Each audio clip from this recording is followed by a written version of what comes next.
They have been doing this for as old as decades of years. When the prices go up, they still sell because they believe their customers depend on them, and their children also depend on their little gains. It has not really been easy, but to the glory of God, we are doing well. Because sometimes, we used to experience price hike. Sometimes we buy things from the markets, and by the following week, the price has increased. But our customers don't really understand. They want to buy the same price they bought it the last time. So that used to reduce the sales. But somehow, we are coping. So if you are on the line and you are a business person, you'll be able to adapt to any of the situation. Whether the price was inflated or price drops drastically, you will be able to adapt. So we have been taught, even when I was in the womb, before I was giving birth to, that you have to take everything easy with your customers. And there is another, we say customer is always right. Though that's always right, not in all cases, but we try to manage all customers so that they don't go to another place to buy. These customers are like this, our fingers. The fingers are not equal, so the customers don't behave the same way. But whatever the situation is, I pray for calmness to deal with everybody.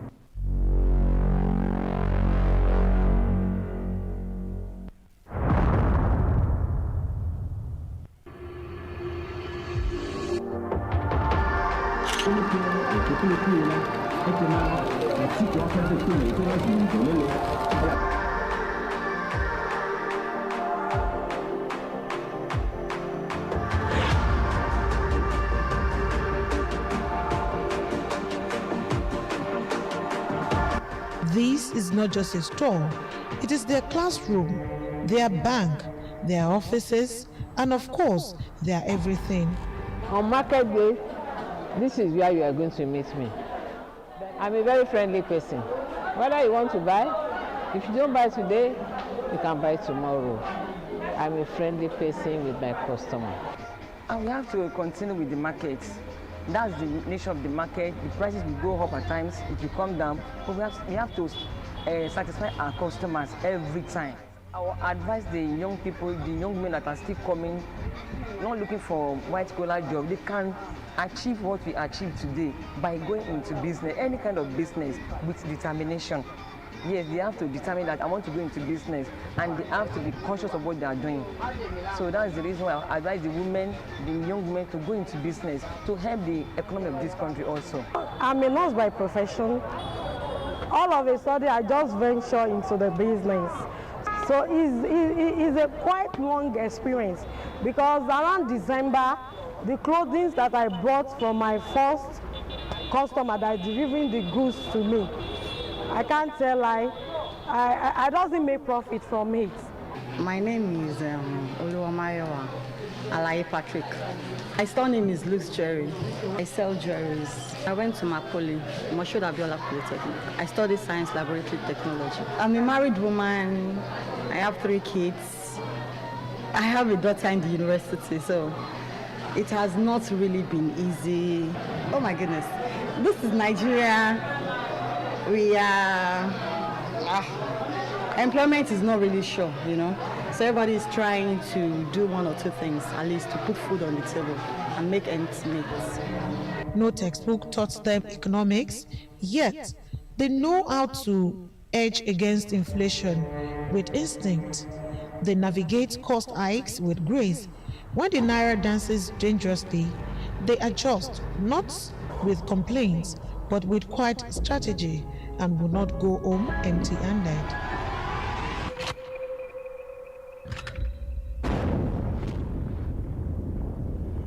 Orúkọ mi ni Mrs. Paul Ọláwálé Títílayọ̀. olórí alákùgbé. Mo ti wà ní Olípẹ̀dé tó ti lé ní 10 years. Tí ọjà bá yá, a máa ń fara mọ́. Tí ọjà ò bá dẹ̀ tún yá, a máa ń fara mọ́. Ọjà wa ti wọ́n. Ọjà tá máa ń rà bí 250 tẹ́lẹ̀, a ti ń gbé bí 500, bí 600 bó bá ṣe gírèdì sí. Bẹ́ẹ̀ la ṣe máa ń gbé. So gbogbo nǹkan yẹn affect everybody.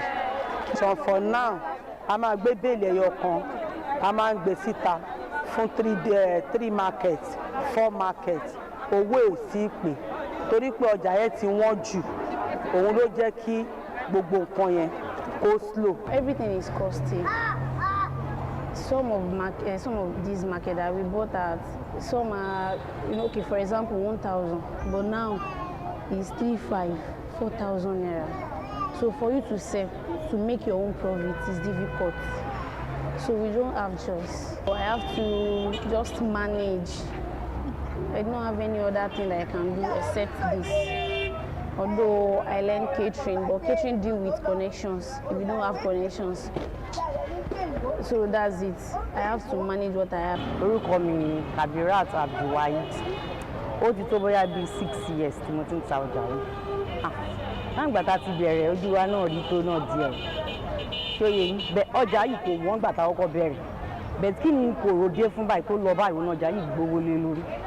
Gbogbo wa la mọ̀ pé àkùbí àmọ́ nǹkan tó dì sí wọn wọn ti ta bá tù. Ìgbà mi a máa gbé mi ìbá inú wa máa dùn. Ìgbà mi a máa gbé mi náà báyìí a máa fa bí amú ni.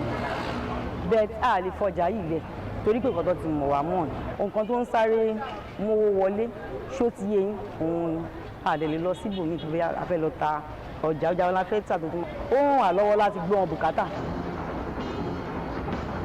Beneath this vibrancy lies pains. Market races by fire without compensation, goods seized under the guise of regulation, and worst of all, the constant fear of violence, armed robbers, night attacks, and shattered safety.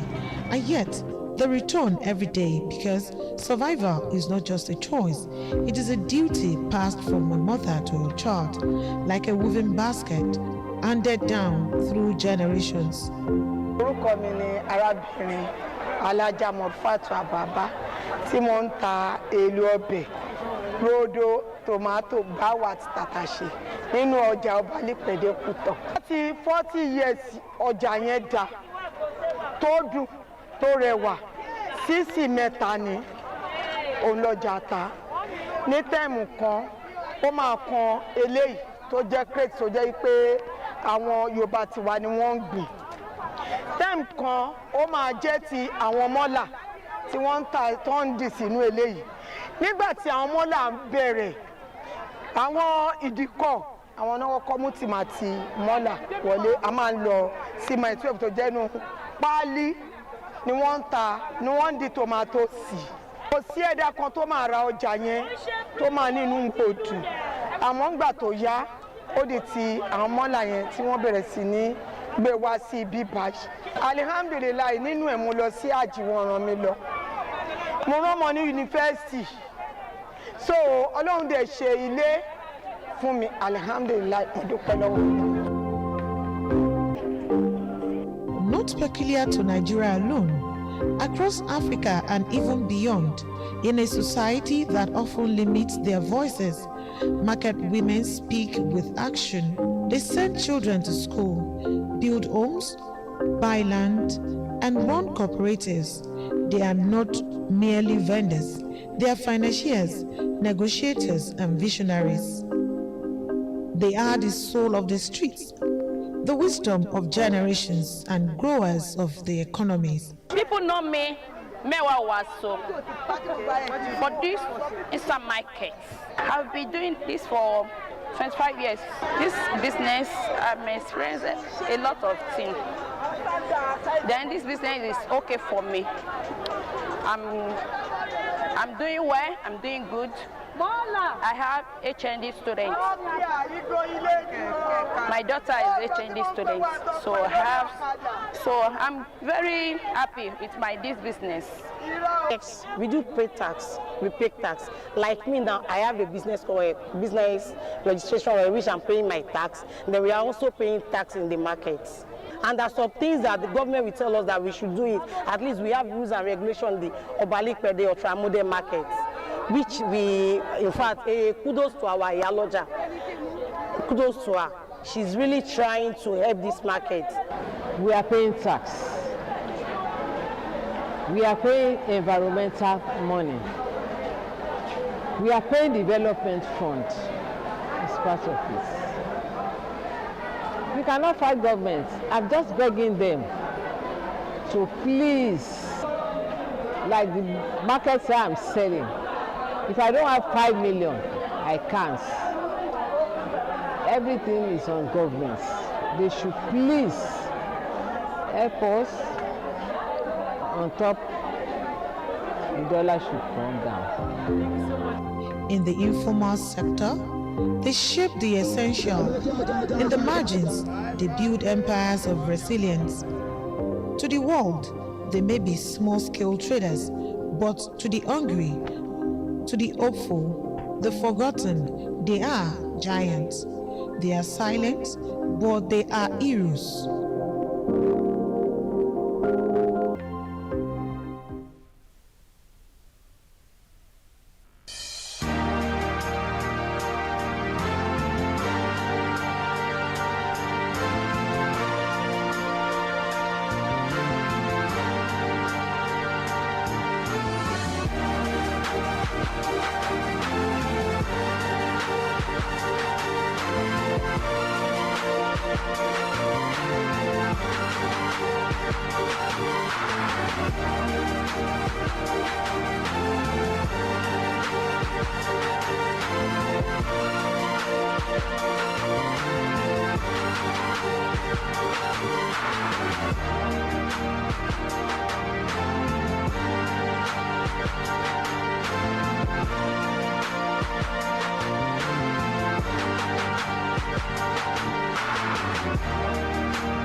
The Ogun State government, through the Ministry of Health, has made public its emergency line, and its members of the public are in their need of its services.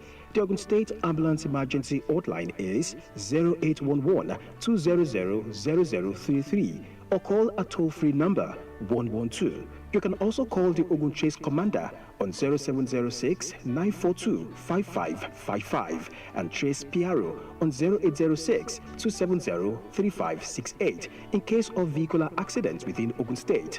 Your safety is our concern. Announcer, Ogun State Government.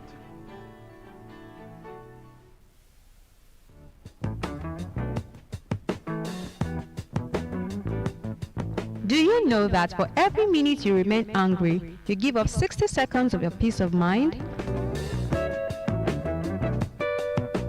Anger is like gasping a hot coal with the intent of throwing it at someone else, but you get burnt first.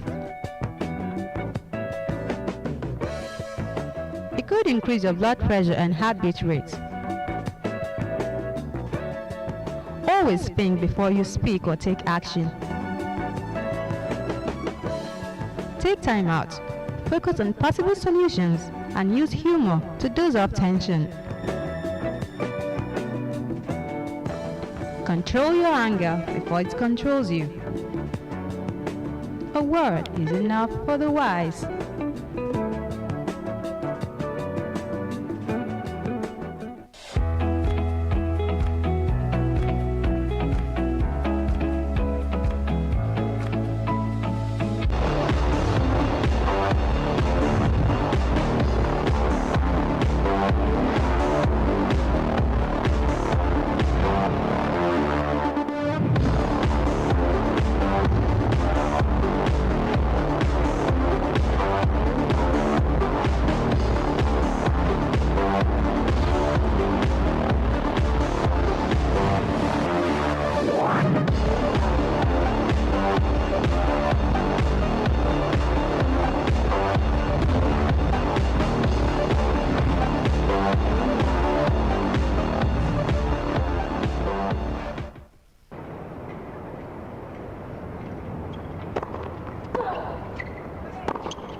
Right on the line there. Well, that was tough going for Alexandrova, but she gets the first holder serve and she leads by a game to love. Break points now for the second seed.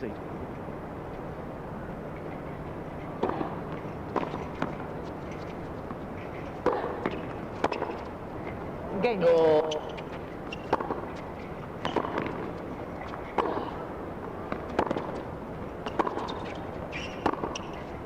Yeah, you saw it coming. The court was there, ready and waiting for an Alexandrova forehand, and she has the two-game cushion back, leading 3 games to 1.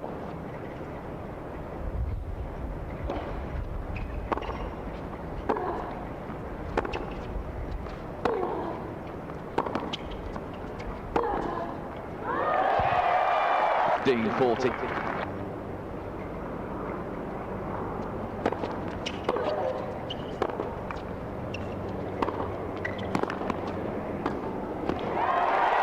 Got down so well there, that was not easy.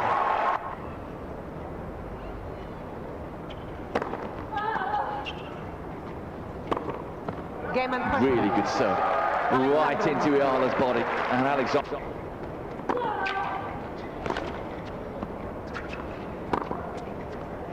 Oh, that's a stylish way to get the first point of the second set on the board.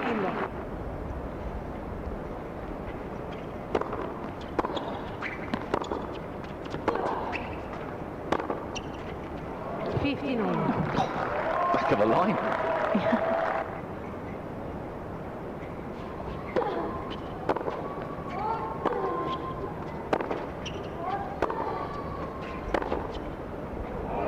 But not there.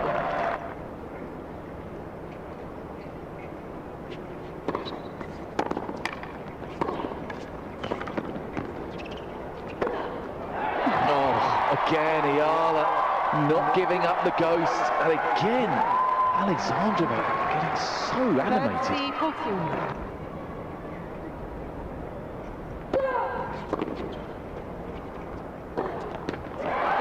First ever semi-final here at Abu Dhabi for Katerina Alexandrova. She breaks the heart of Alexandra Ayala and all her supporters.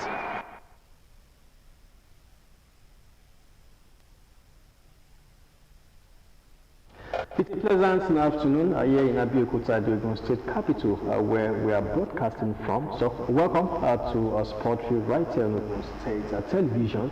This is where we talk everything sports, and it is the last edition in the week, which affords us the opportunity to preview weekend action. But what didn't we do beyond that? A whole lot happened yesterday. Of course, we're not here yesterday. We observed a day recess. So it's a full house in the studio, and yes, sitting just next to me is called Sport Apostle. He's a very popular voice on radio. Boy Adegboyega, you welcome to the show. A pleasure to be here, man, Moses, and just as you said, our duty here is to talk sports. Yes, that's exactly what we're here that's to what do. we do. Yeah. And of course, also Mr. Olayinka, Abiola, you welcome. Thank you so much. Okay. I'm happy to be here, and it's a joy to join the team to look into the world of sport and talk football. Thank you so much. We have a lot to unpack, and we have to start with Stanley Wabali, parting ways with Chippa United.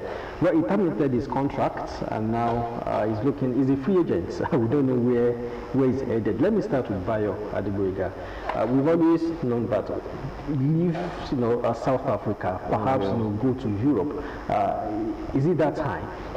Absolutely, because if you take a look at Wabali's trajectory, you will definitely agree with me that he's done enough to earn a move to a bigger club. Chippa United is not even the biggest club side in South Africa. If he were to be on the books of maybe Mamelodi Sundowns or Orlando Pirates, maybe we would say, okay, it's still worth it and you can still remain there. But with Chippa United, I feel, having been with the Super Eagles, for 2 consecutive AFCON, I think it's time for him to move on to another team, certainly. Okay, we don't know where he's headed. I've got privileged information because it feels like, I don't know if it is still on the table. Wabali got a deal, with a club in Europe. He wanted, in Zambia at first. So Chippa United wanted a certain amount of money. The Zambian club were not ready to pay. Wabali, had a discussion with the management of Chippa United. Okay, guys, you're making money, just allow me go. But since they were proving difficult, just as we saw in the case with Atalanta and Lukman when he wanted to go to Inter Milan, and that is why he decided to terminate. So it's more likely that something is in the pipeline for the goalkeeper. Okay, Mr. Biola, where would you like to see Wabali? Yes, sir, thank you. I was so glad when I heard the information that he took the decision himself, because from the situation of things, you see that Wabali is a kind of goalkeeper that is lacking identity. If you look at the kind of stuff that he has, a club like Chippa United will not allow him to come to a scene that he's supposed to be. And if you look at it, there are players that are advantageous to the team. It is not the team that is advantageous to them. If you look at Nwabali happened to be a keeper that is like a plus to Chippa United. Now it is time for him to get his identity, move out, let big clubs come for him. In fact, initially when I heard about Zambian club, I didn't like it.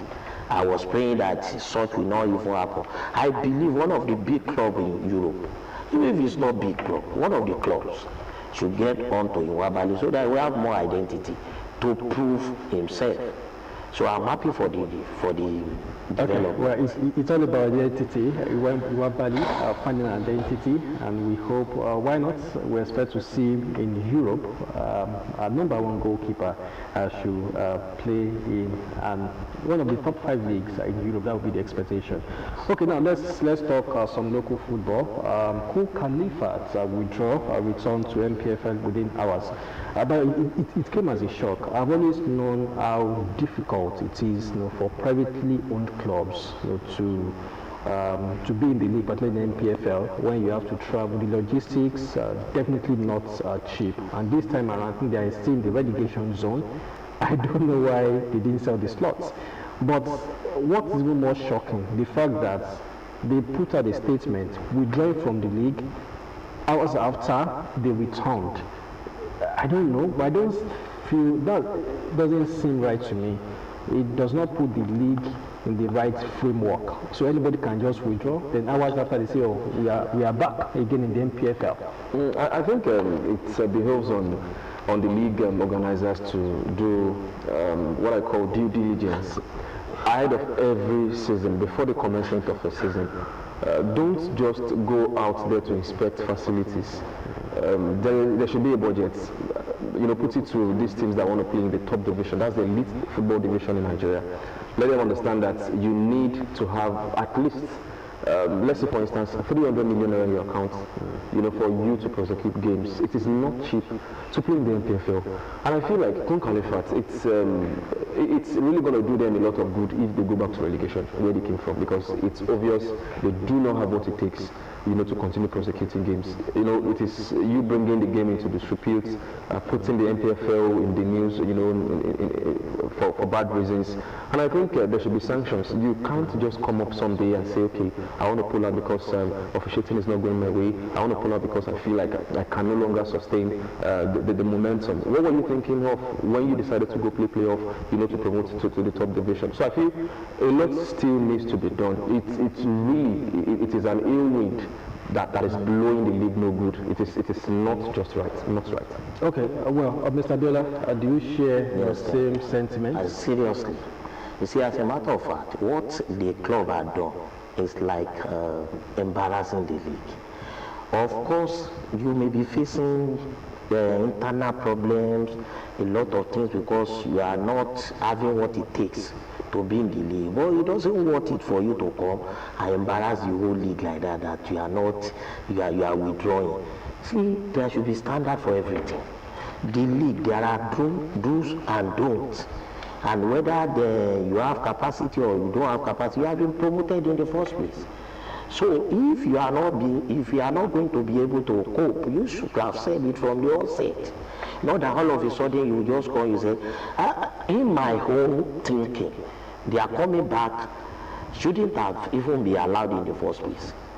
They are supposed to be wedged with serious cane on their head for doing what they have done. And you see, that's what we are talking about, the standard of our football. In Africa, anything can happen. You see the way this Khalifa club behaves, as if we are above anybody, we can do and we can undo at any time. It's not done.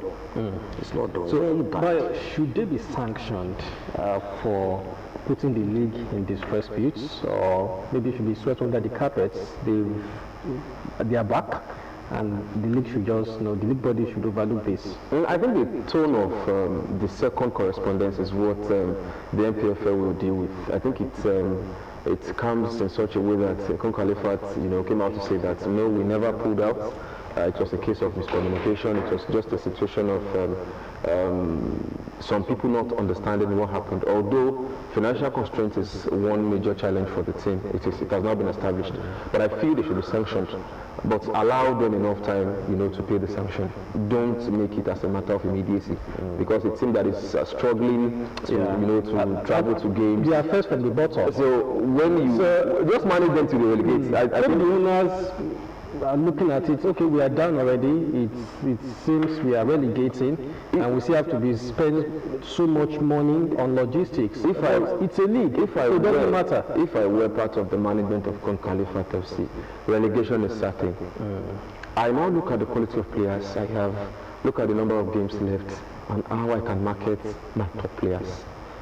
Ensure we give our best in the rest of the games, and do a kind of follow-up, a push-up, proper publicity for your top players, so that at the end of the season, you move 2-3 players, let's say you move one outside the country, 2 others move to different club sites in Nigeria, and you make money. You can even recoup everything you've spent if you are lucky enough to sell a player outside Nigeria. That should be the focus now. And you know, it helps to plan for what is coming next season. Relegates, go play the NNL, but you've made money. I think after the program, I should link you up with King Khalifa chairman.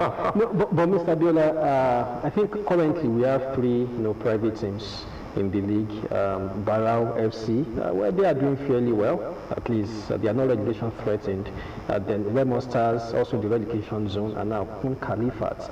I mean, it doesn't look good when I see private teams, struggling, because we have a league where, so which means the other 17 teams. Oh, sorry, I beg your pardon. So Ikorodu City, just 4 out of 20. So what does this say about private investment? Yes, I think my brother has said something very important. You see, for a club coming from somewhere, you are coming into a league. You know you need stability. You don't joke with the commercial aspect. You have said it, they are not coming to win the league. They know already just to come and participate very well. Then what can I overlook? What can I do away with? So that the remaining 1 year can be able to make us to stand. You are not saying that you are not competing to win the league. You are not saying you want to come first. You are not saying you want to be in top 4. What we are saying is that you want to stabilize your team in this current league. So what do? Don't joke with the commercial aspect.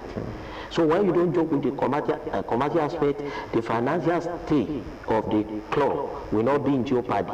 Then the participation of that very club in the league will be sacrosanct to the management of the league, and everything will be going fine. Look at that Barao FC. I saw them on the table. Though they are not that they are doing fine, but if you look at that team now, they have come to stay. And the aspect I think they shouldn't joke with is the commercial aspect. When you have asset, look at how you can maximize it. It's not that when you have a player, the player must stay with you by force. If you know this one will give you commercial value, that is okay, then let go of it. Then you stay, there will always be another chance. There will be a time when you will come and you want to compete to win the league. So, the complaint has always been, the MPFL is not commercial enough, because these private clubs are not, the money they make is not even enough, for logistics. So everyone depends on want to sell players to foreign clubs and make money. And we know it's not that easy. Absolutely. It's not ABC. We are just getting to that point where at least Remo Stars, we've seen them sell some players to maybe foreign directly. So maybe that will change. But also not easy selling players and making good money. Absolutely, I agree. But I feel like if I own a club, it is not a must to play in the MPFL. We should get that right. You are playing in the NNL, you've got the opportunity to, secure promotion, and it's a calculated risk. Look at it. How much do you have? Can you raise money? Can you compete with the big boys? When I mean the big boys, you know what I mean. Absolutely, you cannot. So what happens to you selling your slots? The league gives room for that, although you will not come out, in public to say that, oh, I have sold this slot for 400 million. Although someone like me, I do not support selling of slots. But if you would be putting or you'll be embarrassing the league, then do away with the slots. Let another team that is ready, pick it up, make your money and continue. But we need more private teams in the league. But it's also because other private teams will look at this and feel like, oh, we cannot cope. It is too expensive to participate. Remo Stars is competing. But currently we know the problem. They are relegation threatened as we speak. That's based on results. Facilities, remuneration, Remo Stars still very stable and solid. They do not have issues, in that regard. All they need to do this season is escape relegation, which I think is very possible. It is possible for them to come back next season and compete again. That's the beauty of the MPFL. What has led to Remo Stars, struggling this season? Two things. Lost a lot of quality players, failed to replace most of them. Their coach, Dan Ogumodo, was majorly with the national team. 2025, 2026, is not really been stable, and that certainly affected the team. So once they are able to manage it, wiggle it out, and escape relegation this season, they will bounce back because they will get quality players. On that, my brother. See, I somehow differ on the fact that if you cannot stay, you can sell your slot. I will never belong to that school of thought. I believe every one of them is there to compete. Look at Remo Star that we are talking about. We have not been like that before. Though money was pumped.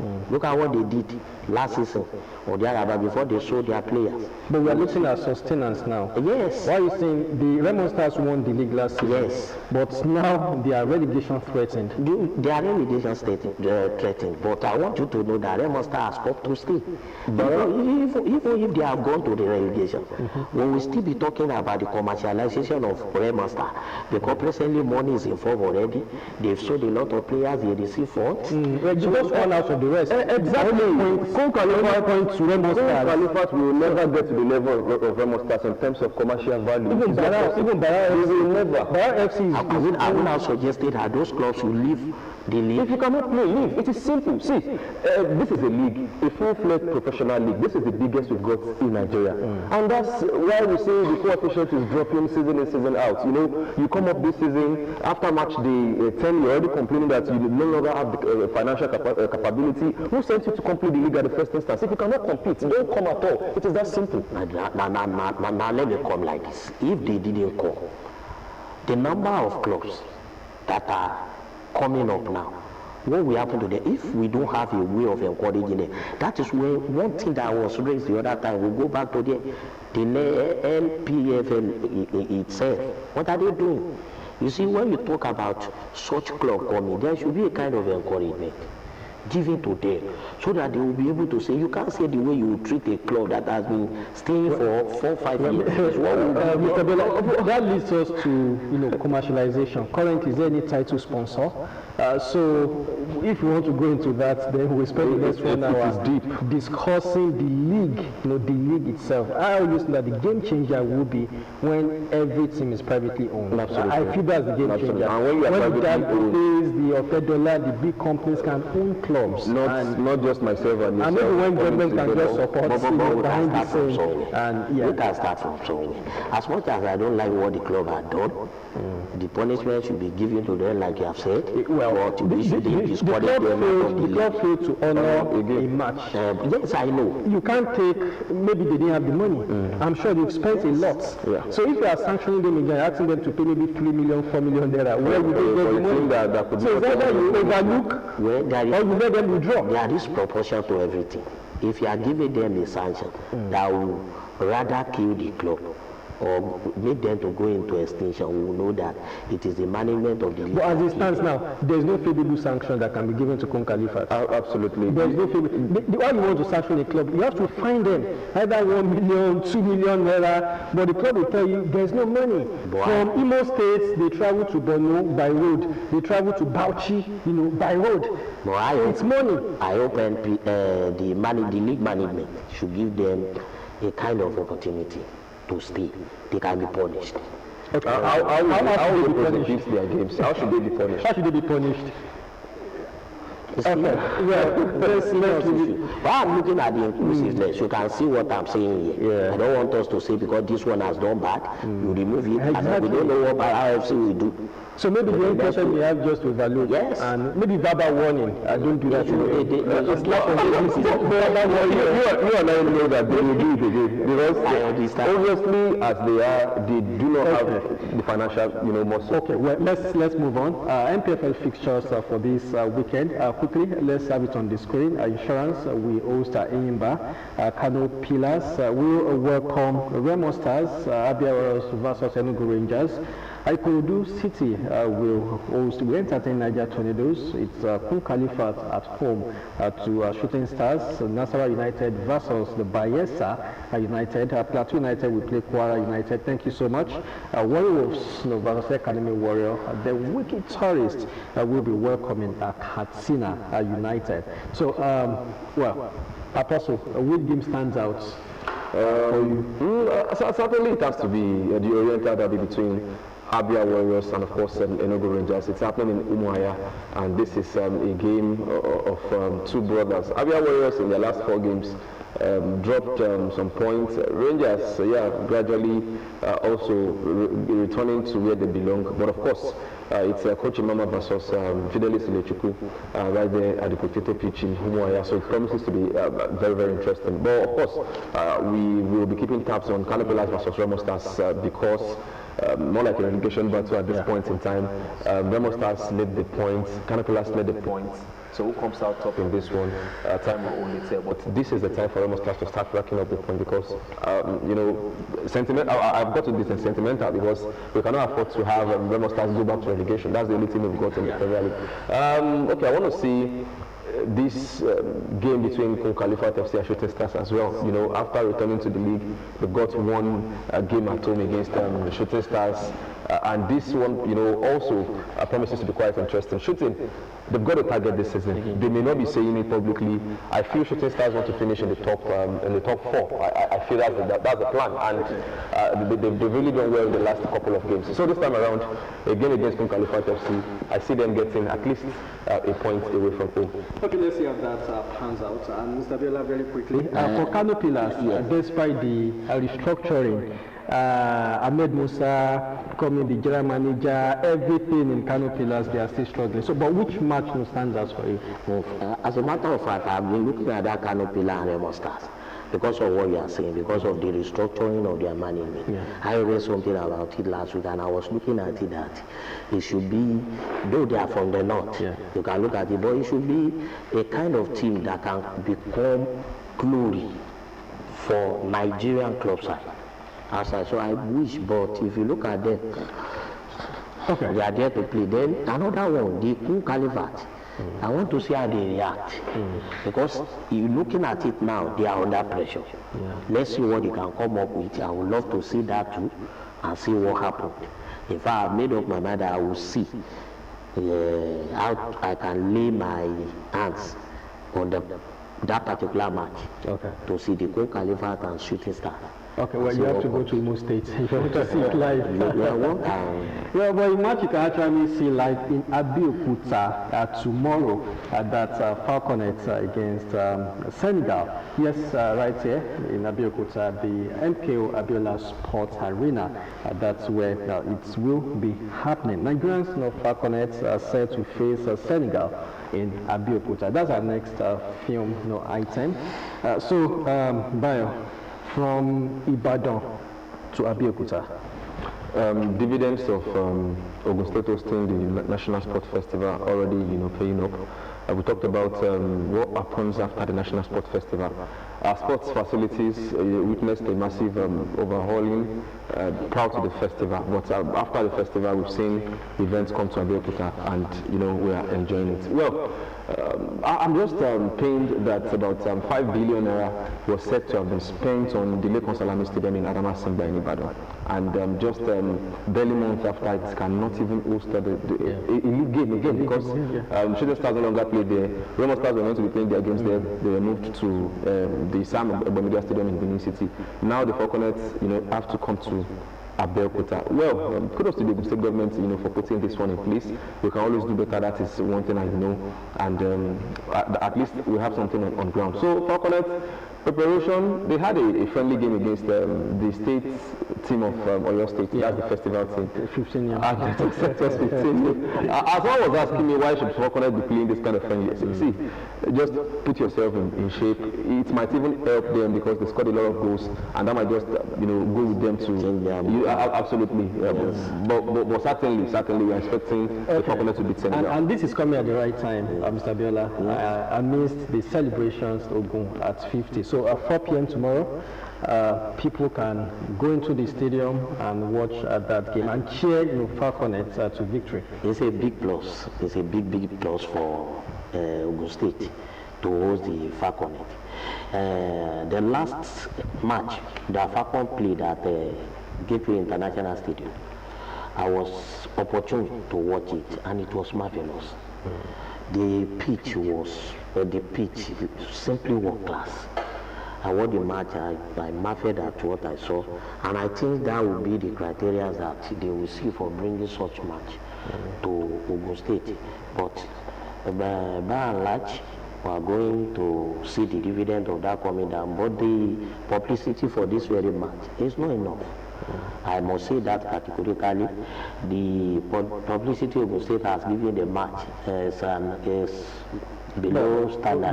That should be NFF publicizing. It is even Ogun State coming to bail out the NFF. Wait. As much as we bail out NFF the last time that FAR complete, I know what Ogun State did concerning the match. But this time, it was tremendous.